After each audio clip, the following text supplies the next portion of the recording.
How you doing? I'm great. How are you? Doing good, doing good. Thank you so much for being here. Thank you for having me. Not a problem at all. So, Miss Angie B, go ahead and give the audience a little bit of background information about yourself. Woo! Way back when, no I'm kidding. It all started. No, I am a life coach, wellness coach, and just overall coach. What I do is I help people get out of high control religions safely and mentally, and help break that mental barrier after leaving high control religions and getting back on your feet, discovering that programming that's still left in your head, and moving on and growing a happy life after that. What happened for me was I was born into a very high control religion when I was younger, of course, and that's all I knew. And if you're in that type of area, all you know is the bubble that you're in. And that's, of course, for every one of us, but all we know is the bubble that we're in.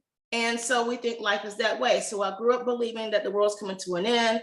I grew up believing that, as a woman, I had no stance. I had to follow this person, this man. The men only knew better. The elders or the congregation only knew better than me. Everybody knew better than me except for me.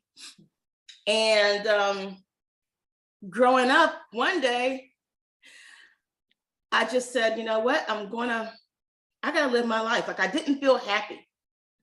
Right. And this is, of course, in my teenage years or whatever, when we are challenging beliefs and standards that we are indoctrinated with. Our teenage years and our 20s are those times to challenge those beliefs and come up with our own standards. Right. And so in that religion, like most religions, it's very bad to have sex before marriage. And of course, I joke now, but I'd say my vagina, my pussy saved my life, because if it wasn't for me having sex before marriage and getting kicked out of this organization, I would never discovered my own freedom and my own self. And for me personally, even though I was kicked out of this organization and lost all contact with my family, friends, and what have you, I still experienced life. And there comes a cognitive dissonance when it comes to leaving a high control religion, in that you believe something, but you're doing something completely else. Right. And this is making me happy, but this is what I'm told was supposed to make me happy. Mm-hmm. Mm-hmm. And there comes a time where you have to take this wall down and shuffle through the BS, of, you know what? Hey, that's not right. That's no longer true for me. That might be what I used to, this might be what I used to do, but this is what makes me happy now. And going through all of that and figuring out, hey, this is what makes me happy now. And that's okay to be happy in that. So I literally stayed physically out, but mentally in the organization for a good 10 or 15 years, still beating myself up for having sex before marriage, still subconsciously living the life that I was taught, because again, that's 20 years of indoctrination that's in there. And I haven't gave myself any other programming because, one, we were told never to. Mm-hmm. Two, I was scared to look up anything else. Mm-hmm. And three, I already had people in my life and those belief systems that supported that. And one day, a friend of mine, she was doing my hair. I had long locks until earlier this year. That's another story. She was doing my locks, and I was beating myself up subconsciously, and finally, no, out loud this time.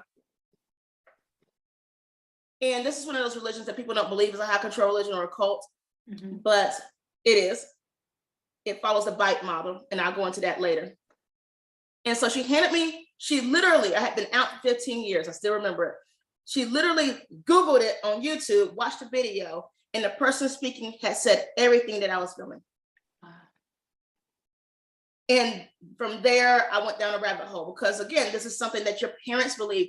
And in my viewpoint, our parents are our first gods. So how can your parents be wrong? Right. They raised me into this. It gave me a bunch of good boundaries at the time. I am thankful in some ways in being in this organization because it did, I know how to read, I know how to write, I know how to study. Those good things that I did get from it, I know how to approach people. I'm very good at public speaking because of it. But there's the other things that just didn't agree with me internally. And I sat there and just cried as I'm watching these videos, and then the lies are coming out, and I'm like, whoa. So after going through my healing journey, which I'm going through right now, still going through, but the harder part, because the healing journey to me never ends. I started an organization called the Exodus Group, where I help those who are coming out of high control religions get on their feet. My goal is to have homes around the country and places where you need to get out, fine, you have a safe place to go. Because the indoctrination in most organizations is we're right, they're wrong. We're right, but as soon as you decide to believe that the sky is not purple and it's blue, as soon as you believe it's blue, we cut you off. So now what do? You can't talk to anyone. Your mom, your dad, your sister, your brother, whole families, and your whole social network is now gone. And so that's how they leave that control, because now you're scared to go out here and try to find new friends. Right. No one's going to believe me that I was part of this. Why didn't you believe? How did you believe? I've gotten that question before. How did you believe? Yada, yada, yada, yada. I'm like, because that's the only thing I've known. And so just getting over that cognitive dissonances of, there's something wrong with me, because there's nothing wrong with you. You were just raised in a program. You were programmed to believe certain things. And now we're changing your programming. Just like your phone, your Android, Apple, whatever, you can reprogram it. And it's just a little bit harder with us. And so that's most of my journey. There's a whole lot of other journeys in there. But I do this because it just brings me joy. Because for 7 years, again, I'll keep going on to ask another question, know what I mean? But for 7 years, I didn't understand money. I still money's one of my weaknesses. But again, we were brought up to believe that the world wasn't going to be here in 7 years. So therefore, I would never pay my bills on time. So there, I would never understand why I was getting evicted. Because I'm not paying my bills on time. And it's just simple stuff like that clicks wrong in your head. And because you haven't done the work on the programming that you were given, you're living a life now that, you're always in need, you're always in need, you're always in need, until you go, wait, hold up. That's a belief from way back when. Right. And now, I'm getting better at that and stuff like that. So that's most of the Exodus group. Okay, awesome. And I love what you said, healing never ends. And that is so important, because sometimes we think that, hey, we jumped over, we got through this hurdle, now we're just healed. And it doesn't work that way. Healing is a process. As we evolve, as we continue to grow, there's always going to be steps of healing. There's always going to be healing taking place if you're continuing to be your higher self. Right. So Miss Angie, I do want to ask you, you shared a lot about, this being in an organization where, you was raised and born into it. And I totally understand to a certain degree. If you're comfortable, I will give you the floor to it if you want to explain more about the organization. I would say that I'm a PK.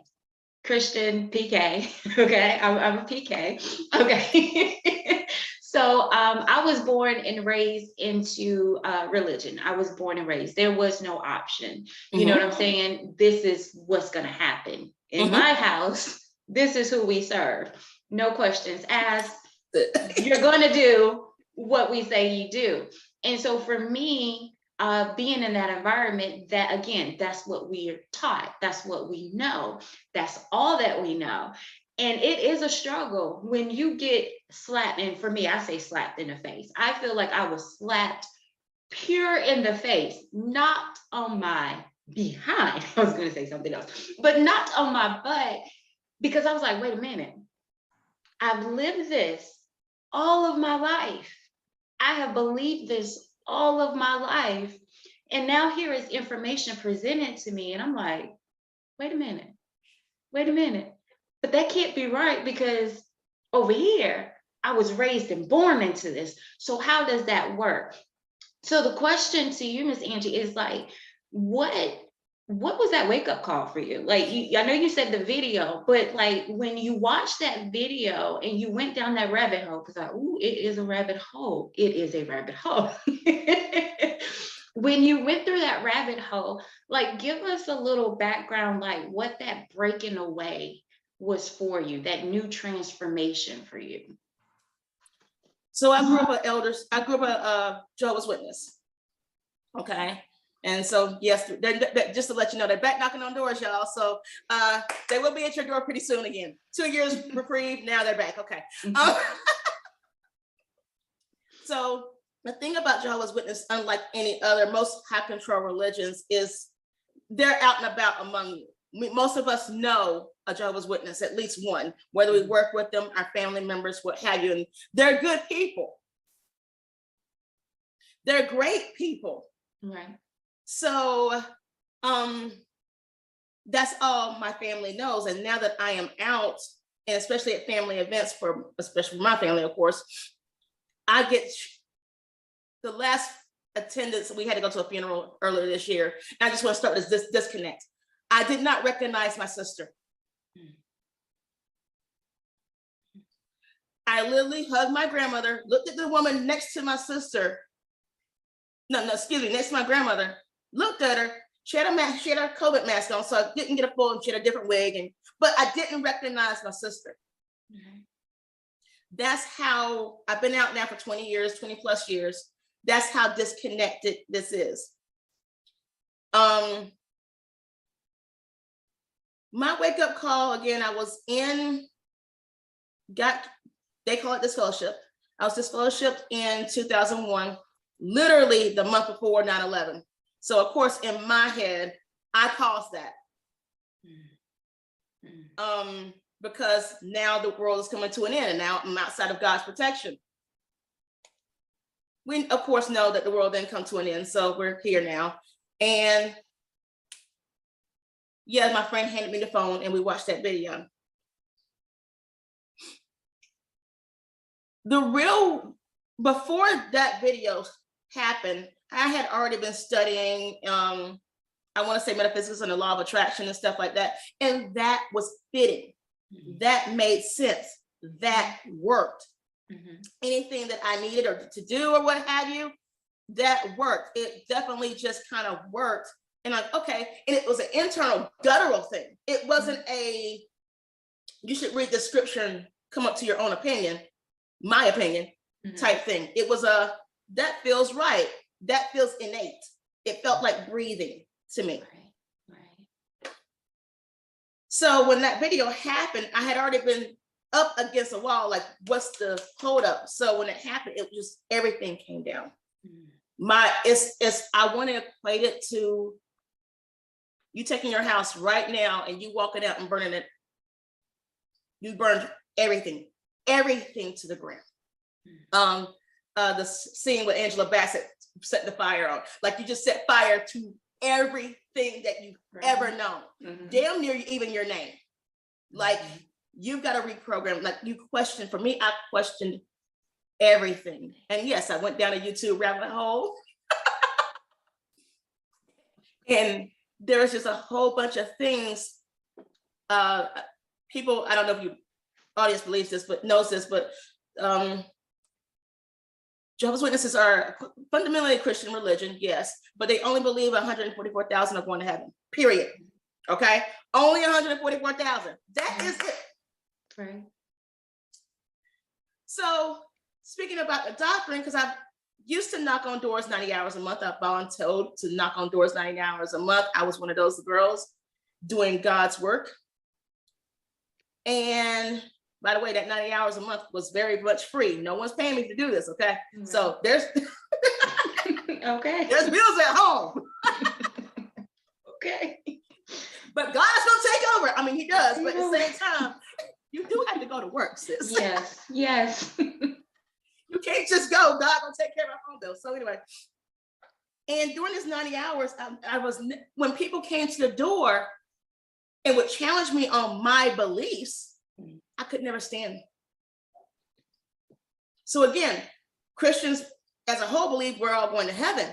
So that's one of the first questions. Why do y'all believe on 144,000 going to heaven? And why do I have to stay on paradise earth? I could never hold that, like debate that, right, ever. But this is what I'm preaching. And so to see those topics and conversations come up on YouTube, and it just finally made sense. Just like, you know what? The sky is blue. The grass is green. I am, you know, not this whole idea of answering one way in school and answering another way in the congregation. That process was a life-changing process. I mean, on some areas, I'm still going through it even to this day. It's, like I said, it's 20 years, 30 years of programming that you just never get rid of. And it's just like, oh, I see it now. Okay, now it's time to go meditate and work on this and actually find new information, and being willing to go, okay, maybe I don't completely agree with this, but I see what they're saying, and vice versa. That process, I mean, honestly, for those who don't want to do it, I would say don't start. Okay. I'm not saying stay in the organization. I do have a sister, a close sister of mine, that has not done the research yet. But every day she's like, Angela this, Angela that. There's stuff that she's walking against. I'm saying, when you're ready, because once you open that Pandora's box, it's hard. It changes your whole life. Now I've actually got to take care of my credit. Like I said, money issues. Now I've got to go back and pay those people back. Because I thought, you know what, the world's gonna come to an end, so I ain't gonna worry about that. Now I've got to actually hold myself accountable.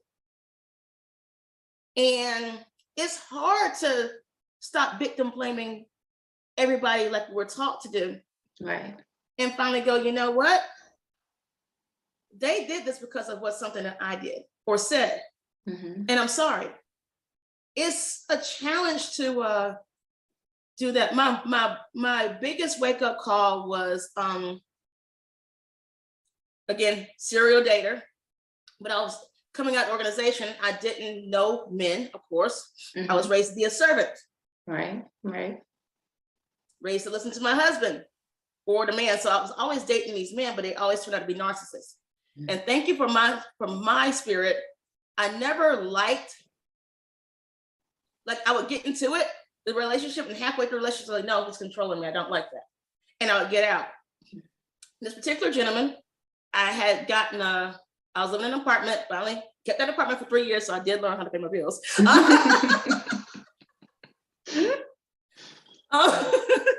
7 evictions will do that to you. You will figure that out. And so, but dating this gentleman, he moved in, fine. He moved his mom in. We're in 600 square feet. So intimacy wise, we're not quiet, which I never knew until literally maybe 3 or 4 years ago that was disrespectful to be very loud and intimate when your mother's in the front room. Okay.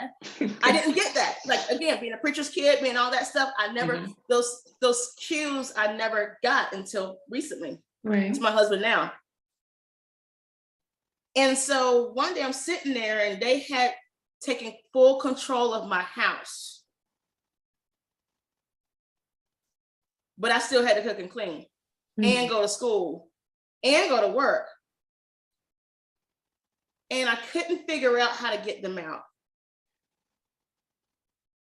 And I literally sat there one day and said, you know what? Because me and his sister, my boyfriend at the time, sister, were best friends. So I didn't want to kick her mother out either because I didn't want her to get mad at me.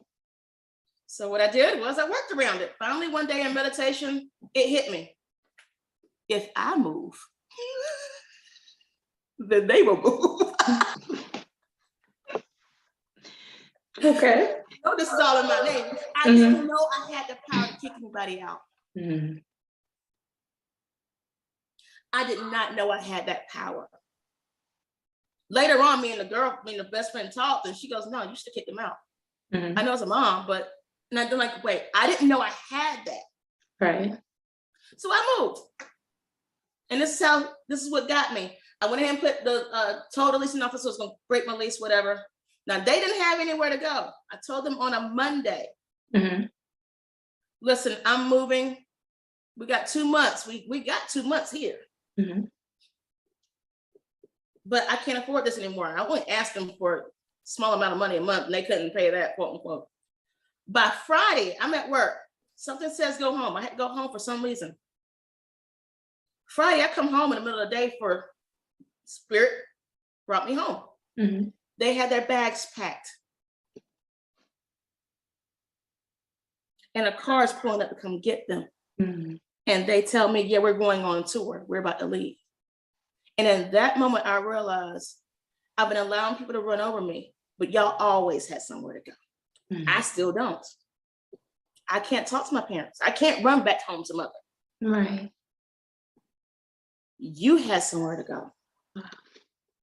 And from there on, I'm like, you know what? Self-care first. And as a preacher's kids, as an organization person, as a religious person, we're always taught to go take care of the needy, take the excuse me, forget that. Respectfully, I do love them. But if I can't walk, sister so-and-so, how can I help you? Right. If I'm hungry, how can I feed you? Let me feed myself and my family first. Even in the airplane, what do they tell you? Put it over your face first, and then put it over your child's. We've been taught in the organization to feed everybody out of empty cups. But I got a picture here. This is empty. How can I? Can't do it. Can't do it. And that from that moment on, it's been self-care. And it was a hard lesson, very hard lesson. But and still hard sometimes to go, you know what do I need? Yes, I know you're starving right now, but if I'm hungry, I gotta, and it's me, people see it as mean. People say, well, but no. And doing that, not at an empty tank, but at half a tank. Doing that when I think I need a break. Not I'm dead on the sofa. Right. Doing that at the point where, I'm just a little tired, let me go rest. Yes, so but let me go rest but then taking care of myself then instead of when I'm completely in the hospital dying of whatever the hell. And you're right. And that's a good thing because, a lot of people look at it as being selfish and being mean, but we have to learn that we can't pour out of empty cups. We can't do that. We don't have it in us to do it. And all it does when we continually try to do it, what it does is it just drains us more. And then at the end of the day, who has to refill you back up? You yourself. And so it takes a process for that. So Angie, with you and your healing, when you saw that things just wasn't adding up, right? When you saw that things it just didn't make sense, and you started to realize what resonated with you personally. It wasn't about anybody else. At that moment, it was about what felt right to you within you, and you started your journey. So when you did that, what did that healing look like? Like what, when you started meditation or other things, what things did you tap into to help you along your journey of healing? Lucky enough for me, my God's guides have always been there, even when I was in. So when I first got out, I made some really good friends. There's 2 of them that are really good friends even to this day. And I'm thankful for that because I didn't know what I was doing. I was a spring. You had just let the spring out and they would just let me go, but I was just bouncing all over the place. And I still do, but not as much. So they guided me into meditation. They guided me into crystal work and energy work and and the law of attraction. And funny enough, like when Oprah came out with the secret thing, again, I was at home randomly, clients had canceled, so I was at home, and it just felt right innately. But I had a good 3 people around me that I could trust, that when I asked them questions, they wouldn't impose their things on me, and they would tell me, what feels right for you? I see it this way, but what do you feel? And I've never been asked that before. There are a lot of people in my life that were in and out. They were in for a season and out.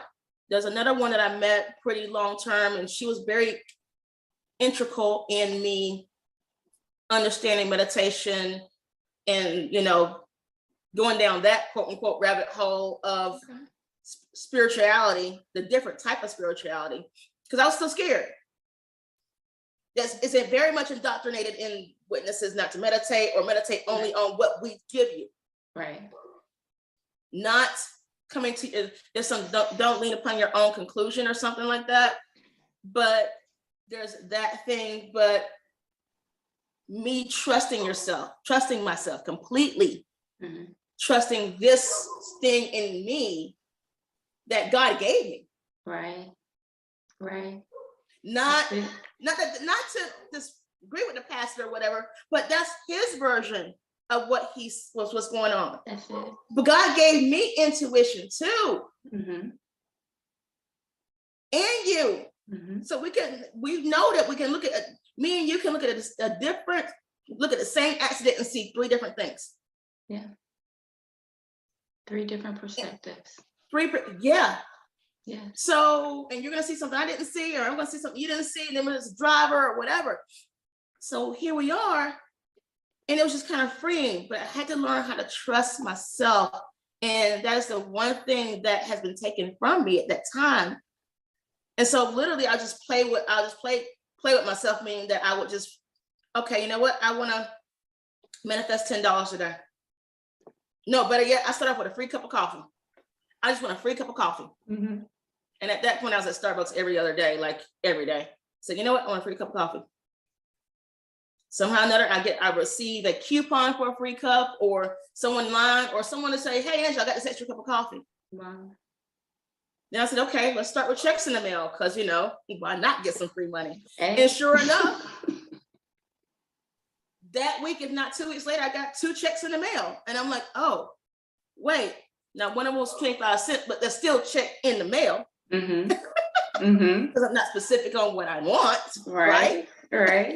Right. So that's when I started learning, okay, I want like a $10 check in the mail, please. And getting that and practicing on that. And then doing my work on, you know what, journaling and meditating and scripting out exactly what I want. And I don't know if you see that picture behind me, but that man right there, as crazy as he is, scripting out the man of my dreams really brought everything together. And turns out he's actually a friend of my ex-boyfriend. Yeah, they had the same birthday. My life, I know. I love my life. But he's been there the whole time. Not in this version, of course. And we never looked at each other anyway. Like, we have never been introduced, like, never. But when I moved out, he helped me move out of the apartment. And then we both didn't see each other for a good long time. And that's during the time that I was writing out exactly who I wanted. Every day, I would come home and, you know what, let's play with this. I would come home and cook 2 dinners. Because if you're a wife, I want to cook. I want to be a wife. So I want to cook 2 dinners. I'll plate them and everything. Now the second one will be my lunch for tomorrow. And I'll come home and cook 2 dinners and whatever. Or I'll kiss the pillow at night, or I'll have dinner by myself at a restaurant and pretend he was paying. And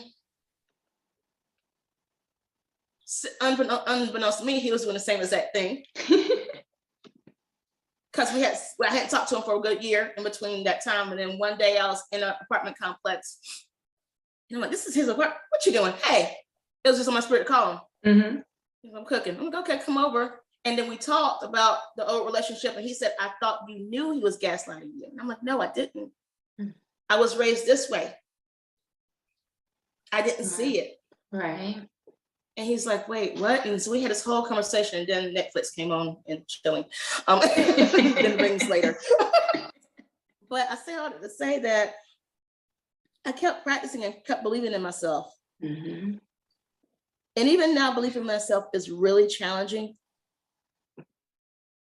However, now I have a value book that I write in.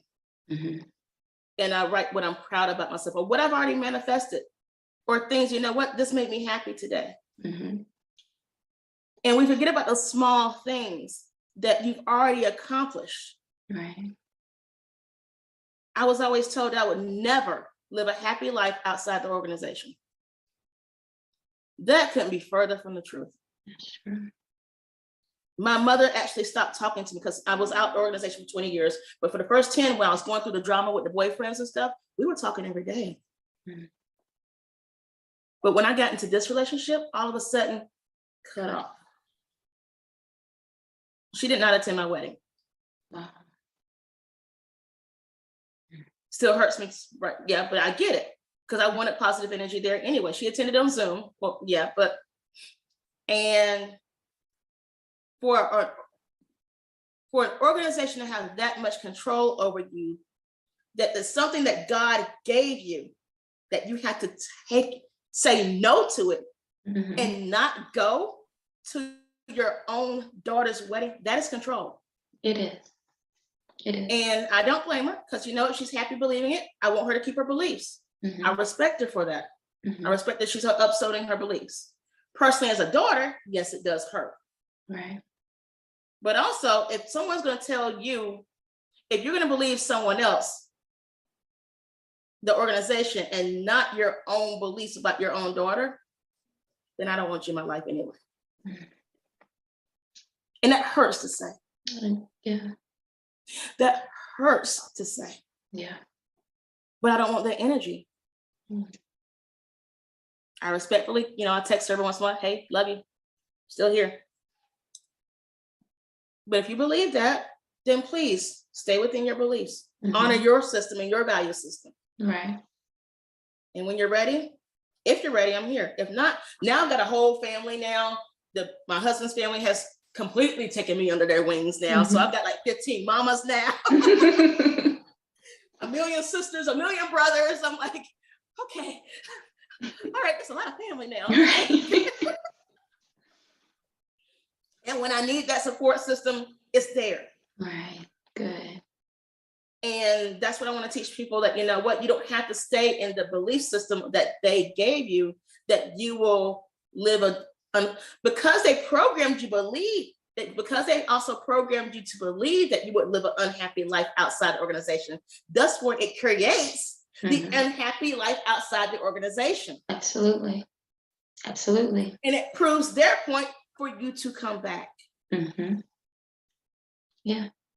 And I was very adamant. No, there is happiness out here. That doesn't mean I don't have my own problems, okay? Problems do and will always happen. That's part of being a grown-up in life. However, overall, would I go back? Mm-hmm. No.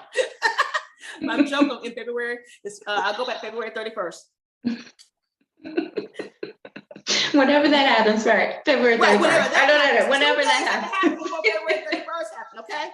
Right. So go find February 31st on the calendar, and that's when I'll go back. That's when I know that's right.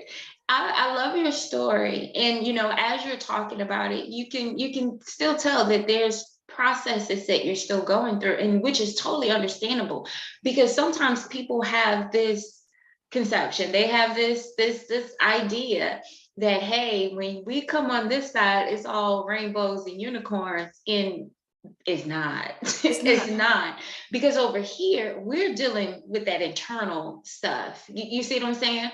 We're stopping those toxic behaviors. We're taking accountability for our own actions. Where we are in life is because of what we're put ourselves into. It's not a victim blaming, saying, hey, because this bad happened, the devil did it, or demons are after me, or things like that. Over here, it's like, we're going to take accountability. Right. We're going to sit with ourselves. We're going to look within, and we're going to see what it is that we're doing that's keeping us in these situations. What do we need to change? Do we need to change our mindset? Because we've been taught one way, but just because I've been taught that I'm nothing, okay? Girl. Just because I'm taught that I'm worthless, okay, does not mean that that is the truth of who I am. And so when we get out of those organizations, there's a lot of battling with our mind and with our beliefs, because we've been raised in this thing. We've been taught.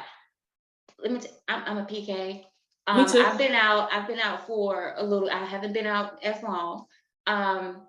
But there are still things that trigger me. I'd be like, oh no. Right. I'd be like, oh no, I cannot, because there's so much that comes with that. And I don't think that people really understand the amount of trauma that is attached to it. And people look at it as the whole. It's not that we're saying the people within it are bad. It's the indoctrination, the whole theories, everything that is being taught can be dangerous to certain people. So I love what you're doing with people, helping them, come out of that, helping them understand, giving them a safe space to talk and release that. So give us a little bit of information about your business. And you also have an upcoming book, right? Yes. So tell us about that. Thank you. I do have two companies. The Exodus Group Foundation is what we're talking about today. And I'm still building that. I'm still working on my 401c3. I'm going to have a first fundraising event in November, so I can start getting that 401c3 and being able to just help people mentally get out, but also physically get out. Right now, I'm a life coach for this reason. And honestly, I have like people calling me all the time, like, hey, this is what's going on. Because you don't realize how in depth and intricate, whatever that word is, the belief system is. Right. For me, it wasn't relationships, but I have two ladies right now that cannot find a relationship because they're still in that servant mindset.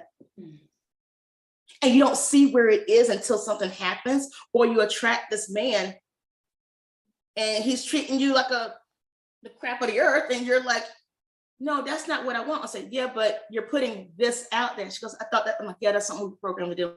I'm sorry. Yeah. We have to work on that now. You get, for me, like I said, it was finances. I get kicked out 7 times. And until I realized, I had this power. So I do life coaching now so that we can see where those catches are and work them. And you have someone there, like you said, people don't understand this sometimes. And to have someone go, wait, your mother doesn't talk to you? I literally had a cousin tell me, that is not the reason why your mother doesn't talk to you. I said, oh, because he talks to my mother all the time. And he's not a witness. And I said, okay. And I had him look at some videos on Hulu and Cults and Belief. He goes, oh. So I said, yeah. And at the funeral he saw, my mother didn't even talk to me. She just she goes, I never thought she would never. She loves me. I'm like, yeah, they're nice people. She's a great person. I'm not saying, but the reason why she doesn't talk to this, and it doesn't make sense. Even to my husband's family, they don't get it. So if you need someone to talk to just have it make sense, I get it. I completely understand.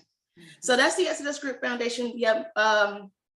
My goal, like I said, is to start building tiny homes and to house people, because what's happening now, LGBTQ, at any age, if you're baptized for a child, if you're LGBTQ, or if you go against what your parents say, they will kick you out. Yeah. So now it's a safety issue, because you didn't teach them how to take care of themselves already. And just because they don't believe in what you want, you kick this child out. Where did they go? Yeah. Right. They end up on somebody's sofa like I did. And sometimes sofas are not the safest place. Lucky enough, nothing happened to me, but I can't speak for everybody else. True. And now they can't figure out how to get back. They don't want to go back home, but they can't do anything here either. So that's my goal now, even to, it's a broad spectrum of people that get kicked out and they literally have nothing. And how do you go? So that's the Exodus Group Foundation. And then, like I said, I'm a wellness coach and been a wellness coach for about 20 years. And so with that comes the self-love. And that's how I'm intermingling both communities now, because I'm seeing that there's yoga, and with yoga comes healing of the trauma. Yes. And so I created a self-love activity book. It's my personal copy. It's on Amazon. It is on Amazon. Yeah, I know she'll put the link somewhere. Right. But it's a coloring book where it just kind of asks you kind of questions like, okay, I don't know if you see this. Yes. At peace with my body today. And you list the ways you feel at peace. Wow. This one, my body's perfect the way it is today. And just, this is one of my favorite. I cried when I made this one. I forgive my body. Forgive my body. Powerful. Because we were taught that we were never good enough. And even as women, we're taught that, we're not to whatever standard, you're not good enough either there. And no, let's talk about where we are right now and love our bodies where it's at, so I can be part of this community and show, yeah, I don't have to be your standard. Maybe that's right for you and that's fine. Right. But what's right for me is completely different. Different. That's it. And it's okay to be different. Yes, it is. Yes, and it's okay to accept my body where it's at, but still constantly work on the body too. That doesn't mean we don't stop working out and taking care of ourselves. Right. But it does mean, you know what? If I want a piece of cheesecake, go get it. Just one. Right. And it took a long, again, like, I don't know who's watching this right now, but if you're in chapter 1, don't look at my chapter 47 and say, I need to be there today. It's a journey. It took a lot of healing. It took a lot of crying. My husband knows innately that we're going, my hometown is 2 hours south of here. If something happens, we go to the hometown. He knows I'm driving down and we're stopping by the grape store on the way back, and I'm crying on the way back, and he's driving. Because I've got to process and, let go and all of that. And he just knows. He goes, no, you're never going down there by yourself. I'm like, okay, thank you. And it took some time to get here, but those are the 2 companies. We're having our first fundraiser in November so that I'm still doing life coaching. So I offer free life coaching to those who are just, in that confident, like what's holding me stuck? What belief am I still thinking? After I got married, there's some beliefs that came up that I'm like, whoa, that's still in there? That's still in there? And what I love about him is that he won't let me just be quote unquote servant wife. He will ask me, okay, this is my plan. What do you want to do? And we'll meet in the middle. He will not allow me to just go, yes, sir, and go cook in the kitchen. And I'm thankful for that, because that's my go-to. That is now I do love cooking in the kitchen for him and all that, but that's when I want to. Right. He'll say to me, we're a partnership and you're going to tell me what you want. Even if it is against him. Okay, I see left. I know you see right, but this is the reason why I see left. And yada, yada, yada, and I feel this. Okay. And he'll take what he needs to, or he'll turn left with me. You make a good point. Okay, fine. But that took years to get to. Yes. And to understand that I'm gracious enough that he understands that when I get quiet, that, okay, no, what's going on? And I started all that by scripting. So yeah. That's awesome. That's awesome. And it shows that it's a process. And I say it all the time, never judge your process by someone else's process. You understand? Because just because we can hear of people, healing and being out of certain situations for a certain amount of time, sometimes we can feel when we're in that situation or battling that we need to be right there. And baby, it's going to take some time. You're going to have to confront and center with yourself Exactly. Okay, look at that person in the mirror, and you got to be honest with yourself. You have to be honest with what feels right for you and not everyone else. And that's a hard thing sometimes when we're born into that, when we're taught that. We got to learn to think outside of that. And it is a process to break away from that mentally and emotionally. One of my homeworks with my fitness business, and probably both businesses, is to get a full length mirror and look at yourself naked. Mm-hmm. And I'm kind of a nudist. I've done nude modeling, the artwork type or whatever. So I'm very comfortable naked. But people, when I tell them to do that, they literally only look for themselves here, or here. And I'm like, no, there's a full body here. You've got to accept all of you, especially when you're trying to get into a relationship. You got to know what you're weak at. Yes, I am weak at money. Okay. That is not my strong point. But I'm really good at meditation and creation and getting what I want. My husband's the complete opposite. We help each other out. He's great at money. Thank goodness. Because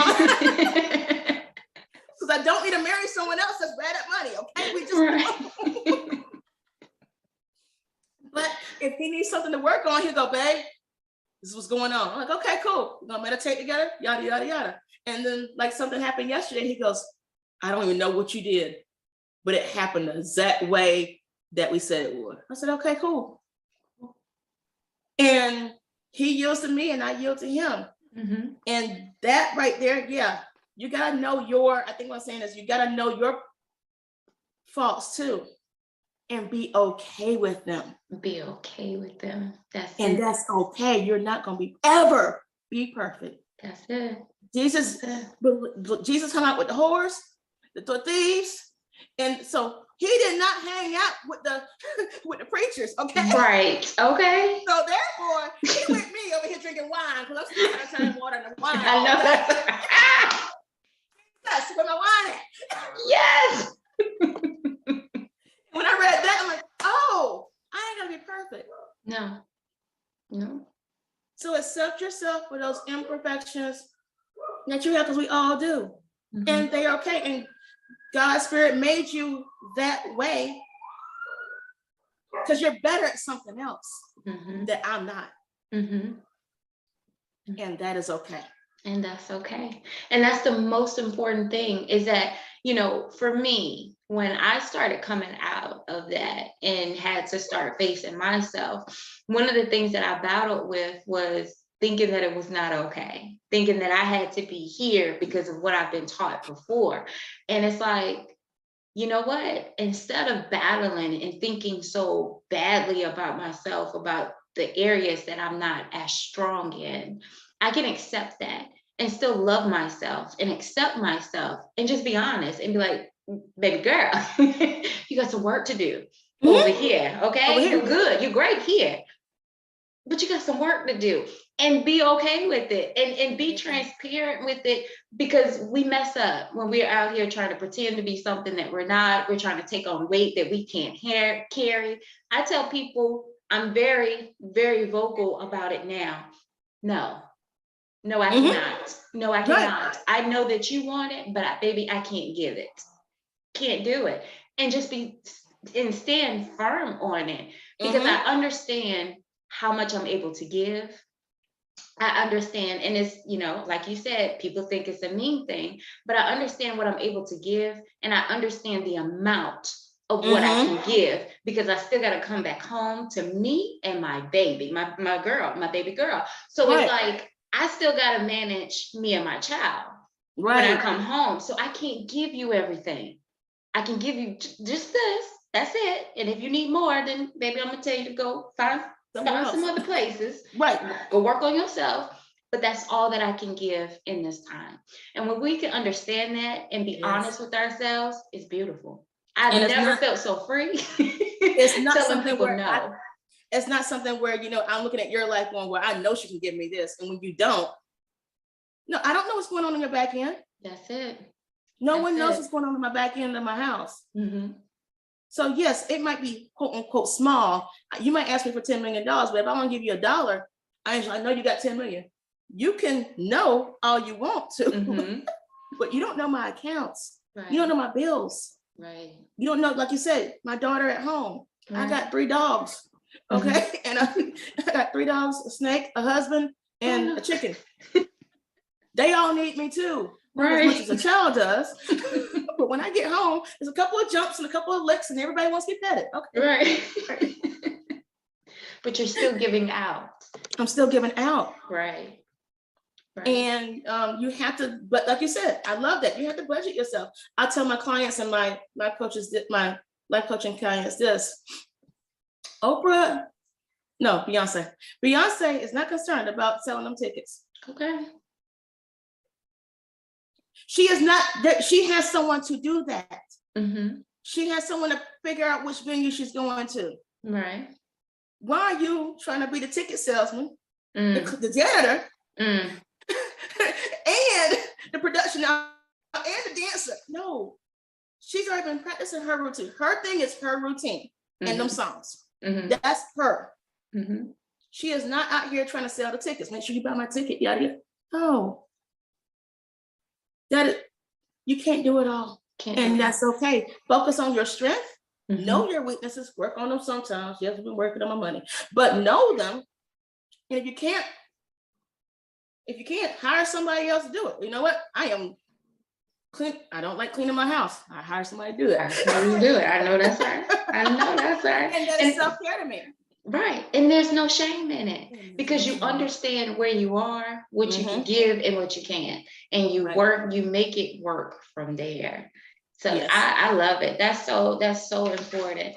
Now, you said that you have a fundraiser coming up in November. Right. Okay. So if you can give us some more information about that and we'll make sure that we post that information below. So listen, guys, just for a quick second, if you haven't shared this video, I'm gonna need you to make sure that you go ahead and do that. What are you waiting on? Okay. Make sure you share.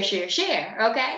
And then also we will have Miss Angie's information listed below. Okay. So make sure that you go and follow her on all of her social media, which she will be able to explain and tell us where to go to connect with her. If you need some questions answered, you need somebody to talk to, she's going to give you that information so you can reach out. Because listen, guys, it gets tough over here sometimes. Okay. When you're walking out, it gets tough. And we need someone that we can talk to. We need someone that understands the process. Okay. We need someone that has been out and was like, baby, I understand. I understand, but it's going to be okay. When I walked out, I thought my life was going to end. I had been told that I was going to die by my family. Okay. Yeah. My family, that I was going to die when I was leaving church in 3 days. I was just like, and that did so much damage to me. Yeah. It did a lot of damage because I was like, oh, okay, God, so this is how you feel? Like you're going to kill me because I don't want to be at church anymore? Like, really? Like you're out here giving people visions and words to tell me that I'm going to die because I don't want to do this anymore because I'm not feeling this anymore. And it took a lot to get out of that and to get out of that mindset. And baby, when day 4 came, when I got through over day 3, because I was stressed. I know you were. Okay. But I was still stressed all through day 3. But when day 4 came, I was like, oh, okay. And it was a while. It was a process. Okay. Life ain't all messed up over here. I can be happy outside of that. I can think for myself outside of that. I can live the way that I want to live outside of that and be happy and free just the way that I want to be. And it's a beautiful thing. Beautiful, beautiful thing. It's a beautiful thing. So and then I want to say, piggyback on that, sis, those day 3s still come. It might not be that one thing, but there's always something else where I shouldn't do this, or that's going to be the end. And you get through it and you're like, wait, okay. And you get to talk about it, or, whatever it is, they keep coming. And that's why the healing process is a journey, because they keep coming. You have to go, wait, I need to talk. I didn't know that was there. Whoa. Glass of wine today. Okay. And sometimes we don't realize it. Sometimes Yeah. we'll go through our natural everyday lives and we do not realize that some of those behaviors, some of those beliefs are still in there sometimes, and that we still have to battle that. I know sometimes, I'm gonna be honest, I went to my grandmother's house one time and I can tell that I'm still triggered, like completely. And going through some old stuff, and I saw my prayer shawl, and when I saw it, I almost had a panic attack. I was like, "Whoa, oh no, I don't want it. I don't want to see it." Like, no. But now I'm in a place where, hey, I can still have that prayer shawl, but it's a difference in it. It's a difference in it. It's not the way that I was taught, but I can use this to sit and meditate. I can use this to sit with myself. So it's a difference. I learned to take some of the things from that organization to see how it can fit here, but understanding that my life is not over. Yeah. I'm not a sinner. You're I'm not not. gonna die and go to hell. Those type things. You know what I'm saying? Like it took a while to transition that mindset to say, it's okay. I'm gonna live. I'm gonna be okay. I gotta figure some things out, but I'm gonna be okay. And you're gonna thrive. That's it. Thrive. That's it. You're gonna thrive. That's living fine, thriving. That's it. Thrive. So everybody needs that. Everybody We all needs need that piece. So we hadn't set on a date on the fundraiser yet, but it's either be November 5th or the 12th in Atlanta. Okay. But I think I'm going to do a virtual event. We're going to do a coloring and wine. Okay. Because I love some grapes in the bottle, man. Grapes in the bottle. Hey, you get good on that one. And you know, when you turn that water. Okay. So we're going to get our coloring books and we're going to color, and the tickets will be the part of the fundraising event and what have you, and just have some socialization and have some discussion over this book that I created.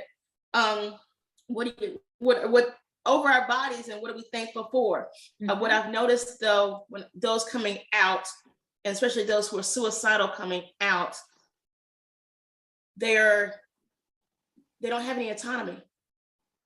We gave the autonomy to the organization. And so now being in this body and knowing what I want is something new. And so that's where the connection with yoga and breathing exercises and both companies come together, because getting back that autonomy and trusting and feeling yourself and knowing yourself is such a big deal. And that's what my book does. One color. That's one of the ones I colored, but my yoni is powerful. People are like, wait, hold up. Like, yeah, she's powerful. Powerful. My body win. My body brings me peace. I bring me peace. Yes. What am I thankful for within my body? And so we're gonna do some discussions and, you know, be okay with that. No, I'm not gonna have anybody get naked. You wanna do that homework at home, you can. Right. But just being here in this body that you were gifted, this vehicle that we were gifted, right, and being in love with it. Yes. And then let's go ahead and make ourselves stronger, because you are strong and your strength is different than mine. And I'm sorry, you know, like you said, we didn't get that at a younger age, but we got it now. Got it now. We have it now, and it's okay to have it now and run with it. So thank you for this, sis. Thank you so much for this.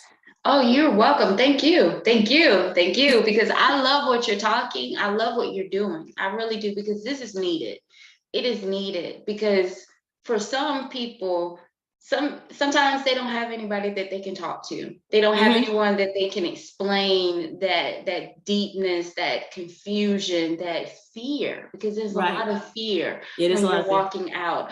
And so it's needed. So I love what you're doing. I love what you're doing for the community, for the people. You definitely have a heart for this. We can see it as you're talking, as you're going in. So thank you, love. This is awesome. Can you tell our audience how they can connect with you?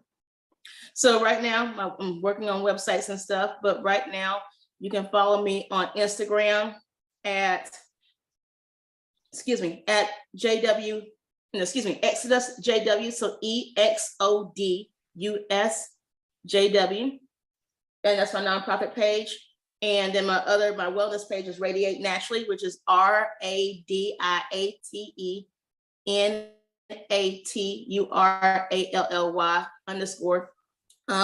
And you can follow both pages. I go in between both pages. And that's how you get in contact with me, message me, DM me.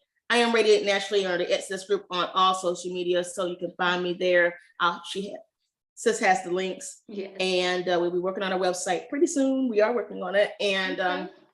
yeah, like I said, you don't have to be perfect. I just started. That's right. That's right. It doesn't have to be perfect. I'm telling you, it doesn't have to be perfect.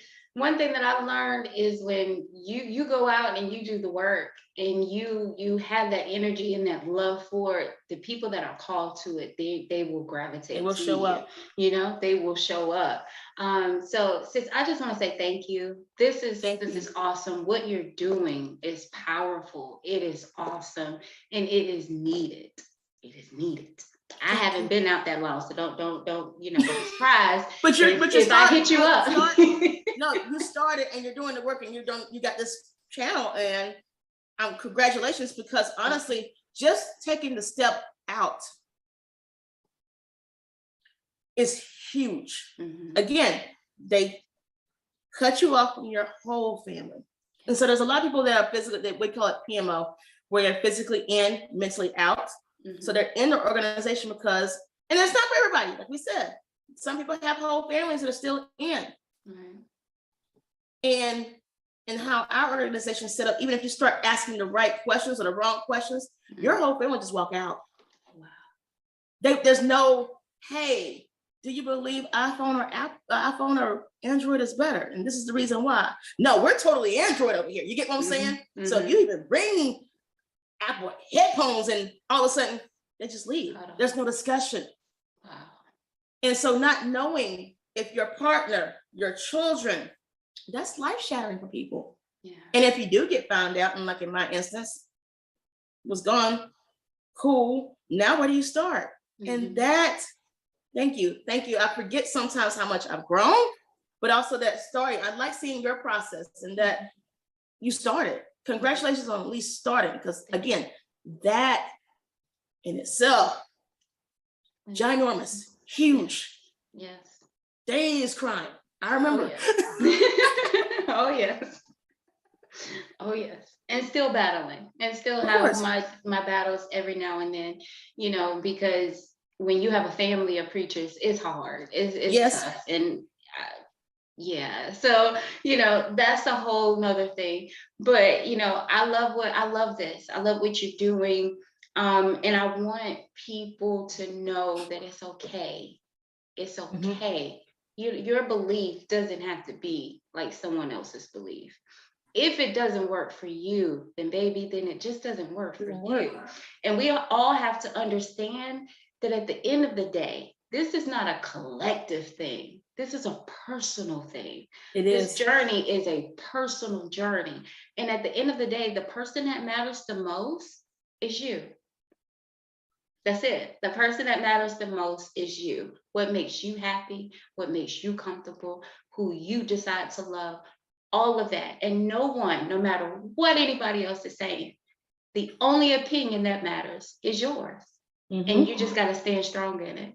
So I want to thank you, Miss Angie. Thank you so much for what you're doing. Thank you for taking time out to come and talk and share with us on everything that you have going on.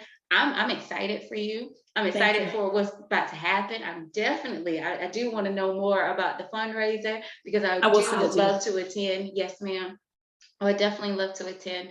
And we will be sharing all of that information below. Okay. So to all of the audience, everybody who's watching, if you're not watching live, then I need you to make sure that you hashtag a replay, because I like to see who's watching. Okay. Make sure that you're sharing, and also leave your comments. Okay. Leave your comments. I love feedback. That's the type of person I am. I love feedback. So let me know what you're thinking. This is a new show, guys. Healing the Inner You is a new show. And just to give you a little bit about it, this is a relaunch of a previous show that I had, a previous organization. Of course, it was Christian, and now we're relaunching it over here in spirituality. So Healing the Inner You, guys, I want to know what topics you would like to hear, what things you would like to discuss. All right. So make sure that you do that. You already know you can hit me up on all social media, Nakia P. Evans. Okay. Always your girl here, media all the time. All right.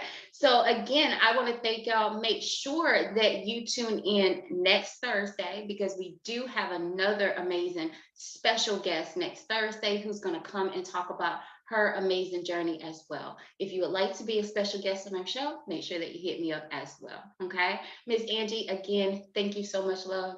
Thank you for sharing and just being you. Just being you and doing what you do is greatly appreciated. Thank you very much. Not a problem. All right, guys. So I will see y'all next Thursday. Have a great evening, and I'll talk to you soon.